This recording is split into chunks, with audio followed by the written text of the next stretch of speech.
साथ में रउआ सबके जो गार्जियन बनी उपस्थित बनी। जैसा कि पोस्टर में रउआ सब देखतानी कि हमनी के जन स्वराज के जौन विस्तार कार्यक्रम बा उसको हम लोग प्रदेश के पूरे प्रदेश के जो हमारे 8,287 पंचायतें हैं और 534 प्रखंड हैं और 38 हमारे ज़िले हैं, सभी ज़िलों में, सभी प्रखंडों में, सभी पंचायतों में इसी तरह के छोटे छोटे कार्यक्रम को हम लोग आयोजित करके गांव, टोला, मोहल्ला, कस्बा, तो हम लोग का जो जन स्वराज का जो मुख्य अवधारणा है कि जनता का सुंदर राज स्थापित हो। अभी हम लोग आज़ादी के 78 ईयर्स हो गया, लगभग 78 साल हो गया और रिपब्लिक हम लोग का बना है 50 में, तो ये 75 साल का हो गया। तो हमारा देश का आज़ादी का जो समय है 75 साल, उसका मूल्यांकन करने का वक्त आ गया है।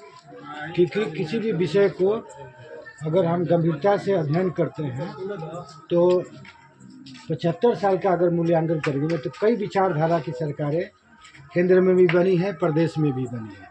तो उसके बाद हम लोग 2025 में खड़े हैं, तो एक मूल्यांकन करना चाहिए हम लोग प्रबुद्ध जनमानस होने के नाते कि इस बड़े कालखंड का मूल्यांकन करने से हमको लगता है कि जिस गति से हमारे समाज का, गरीब गुरुआ समाज का विकास होना चाहिए था, बाबा साहब ने जिस अवधारणा से, जिस स्पिरिट से संविधान का निर्माण किया, उस स्पिरिट से हमको लगता है कि काम नहीं हुआ है। हमारा संविधान जो है लोक कल्याणकारी संविधान है। लोक कल्याण का मतलब होता है कि जनता के जीवन में प्रति वर्ष कितनी उन्नति हो रही है, आर्थिक, सामाजिक और बहुपक्षीय उन्नति, मल्टी डायमेंशनल जिसको बोलते हैं, कि सभी दिशाओं में हमारा विकास होना चाहिए, शिक्षा में, स्वास्थ्य में और रोजी रोजगार में। तो अभी हम लोग देख रहे हैं कि बिहार के संदर्भ में अगर हम लोग बात करें तो 2025 में हम लोग खड़े हैं और बिहार एक बीमारू राज्य, मजदूर प्रदेश के रूप में स्थापित हो गया। इसका मतलब सीधा सीधा है कि जो सरकारें रही हैं, जिस पार्टी की, जिस विचारधारा की सरकार रही है, उन्होंने ठीक ढंग से बाबा साहब के संविधान के अनुरूप आचरण नहीं किया। इसलिए हमारी व्यवस्थाएं, हमारी स्थिति में परिवर्तन नहीं हुआ। हमको कई देशों में, अफ्रीका के देशों में भी काम करने का अवसर प्राप्त हुआ। हम 20-25 साल उधर काम किए एज इंजीनियर।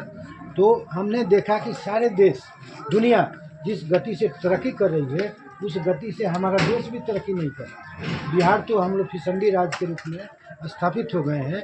यहाँ पर कैपिटा इनकम, प्रति व्यक्ति आय मात्र 34,000 है। ऑन एवरेज अगर निकालेंगे आप, औसतन हमारा जो आय है प्रति व्यक्ति वो 34,000 ही है। आप समझ सकते हैं कि हमारी आर्थिक स्थिति कितनी दयनीय है। इसका मतलब कि जो सरकारें हमारी है या इसके पहले रही है, जो अपने आप को गरीब गुरुआ के सरकार कहते हैं, समाजवादी लोग भी कहते हैं, गरीबों के पुरोधा लोग हैं, उन्होंने भी इस जंचर पर सामाजिक कार्य हुए हैं। हम लोग इनकार नहीं कर रहे, कुछ परिवर्तन समाज में हुए हैं। आज से 20, 25, 50 साल जो परिस्थितियाँ थी, सामाजिक व्यवस्था था, उसमें परिवर्तन आया है, लेकिन आर्थिक परिवर्तन नहीं हुआ है। आर्थिक चेंजेस जो होना चाहिए था, जिस गति से, स्पीड से होना चाहिए था, वो नहीं हुआ। और आपको एक चीज़ और सूचना दे दूँ कि बिहार सूबे में मात्र 2% सरकारी नौकरी है। एक चपरासी से लेकर मुख्यमंत्री के सचिव तक मिला दिया जाए, पूरा संविदा कर्मी को भी मिला दिया जाए, अनुबंध के भी कर्मचारियों को मिला दिया जाए, तो 23-23.25 लाख नौकरियां हैं, जो मात्र 2% होते हैं।